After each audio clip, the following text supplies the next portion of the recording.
John Fredericks Radio Network. Joining me now, Daniel Gade. He's got a spring in his step. Polls show him closing on Mark Warner, running for U.S. Senate, veteran.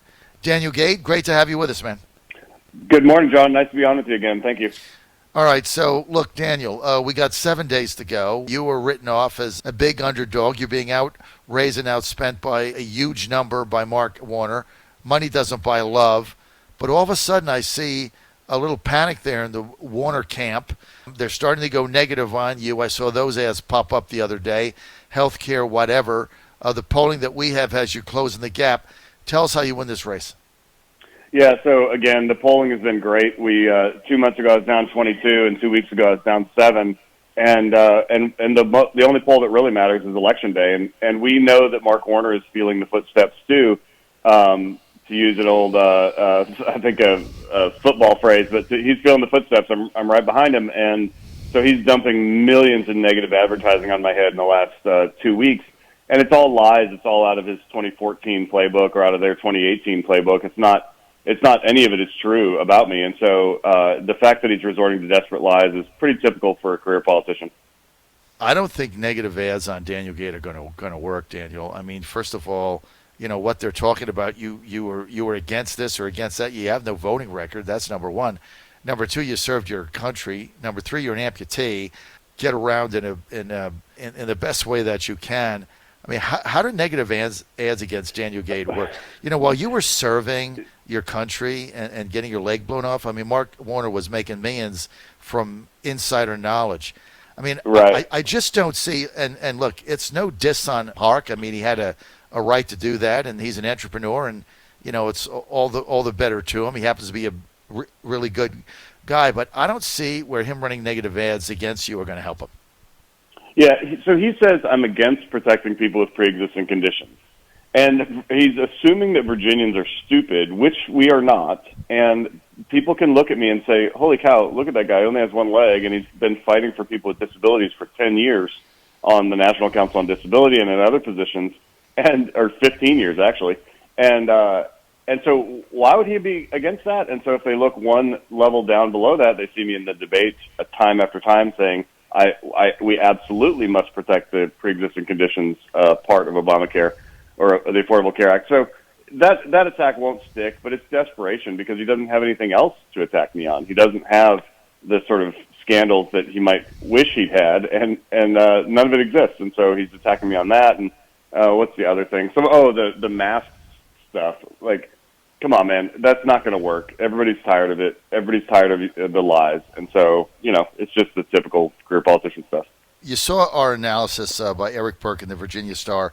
1.9 million voters have already voted. This is just half the number of the total voters that voted in 2016. But the Democrats right now, analysis that the Virginia Public Access Project has is that, okay, 66% of those are Democrats. Our voters are going to turn out on game day, Daniel.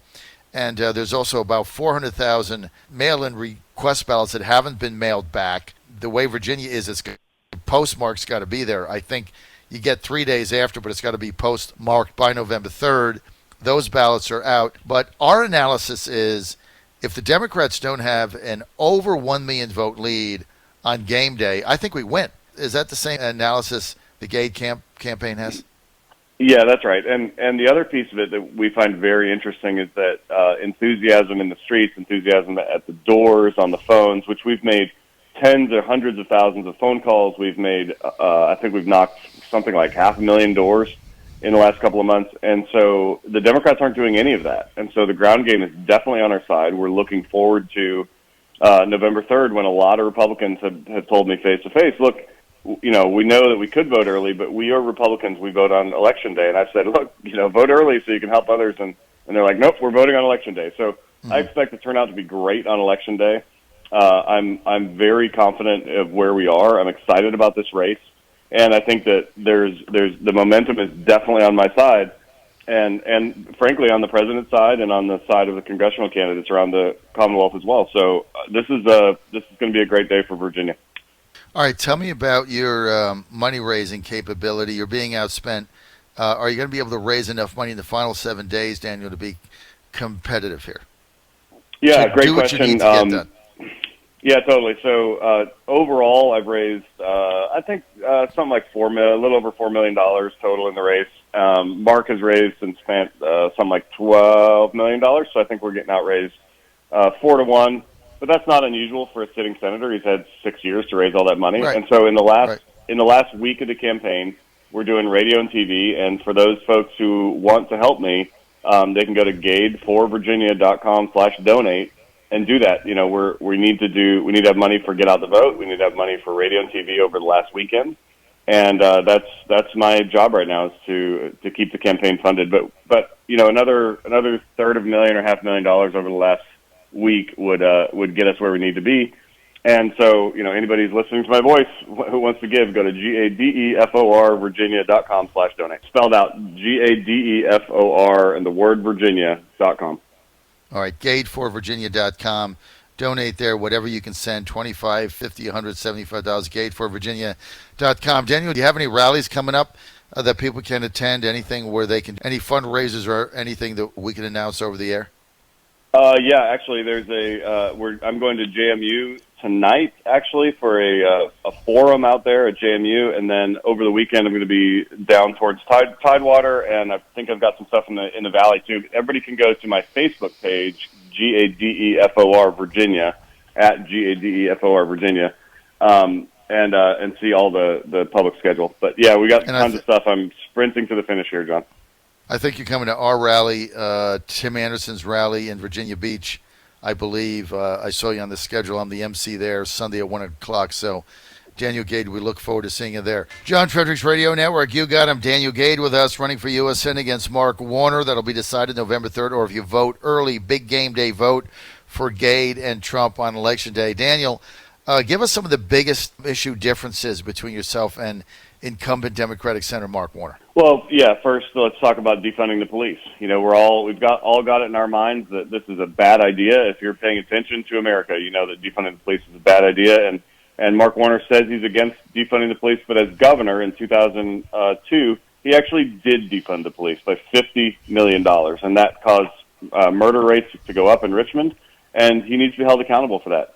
The next thing and the most important thing, I think, for Virginia and for the nation right now is the fact that he voted against COVID relief for Virginia families. In September, there was a $1.1 trillion bill on the floor, which would have had $266 billion for paycheck protection. It would have $100 billion for reopening schools. Would have had like $30 billion for search for a vaccine.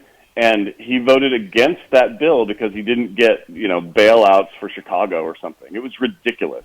And it's offensive. And for those families who are suffering, what you need to know is that you can lay that at the feet of none other than Mark R. Warner.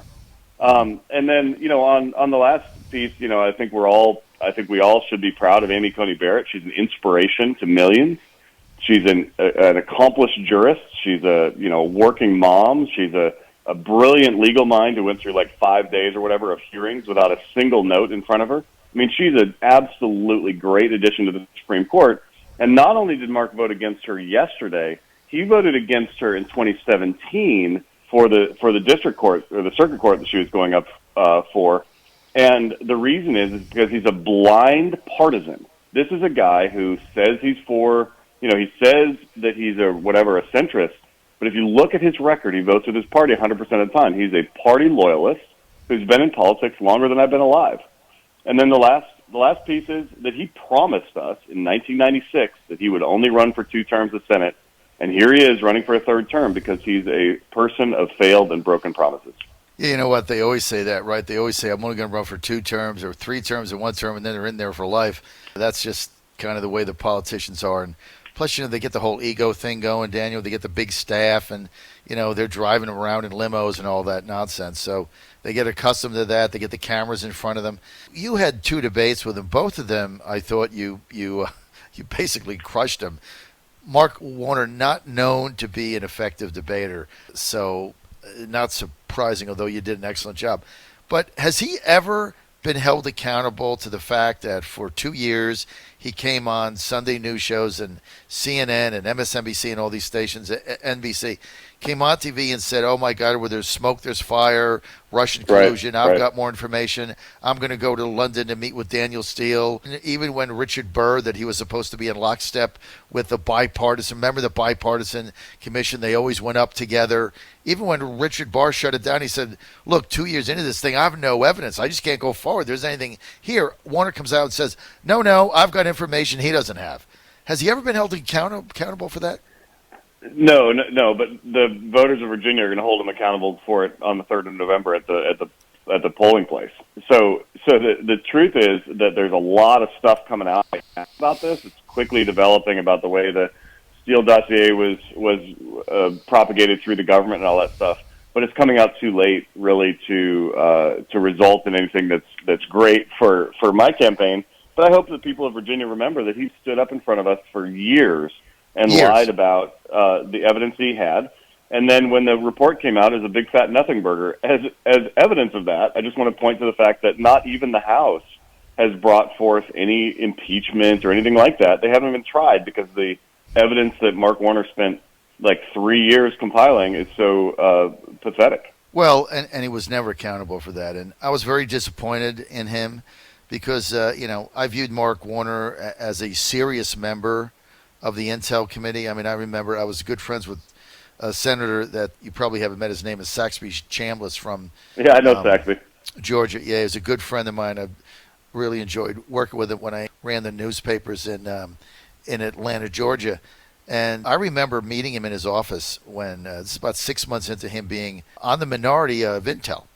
And he said, of all the things I've done in my entire life, this is one of the most important positions I've ever had, because he says I get access to Intel information myself and the chairman, whoever the Democrat was then, that only a couple people have in America, including the president, the VP, me, and a couple others.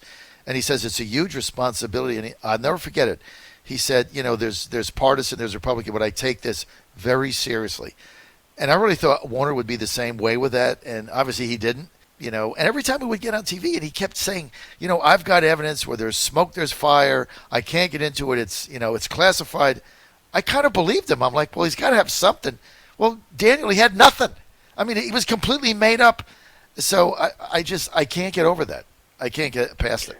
Yeah. The lying, if you look at his record, what it's characterized by is continual lying, nonstop lying to defend his party and to solidify his own personal position. And right. I think Virginia is finally wise to it, and it's time to turn him out. All right, Daniel Gade with us, running for U.S. Senate against Mark Warner. Let's just close this thing here. What do you need to do between now and November 3rd to win this race?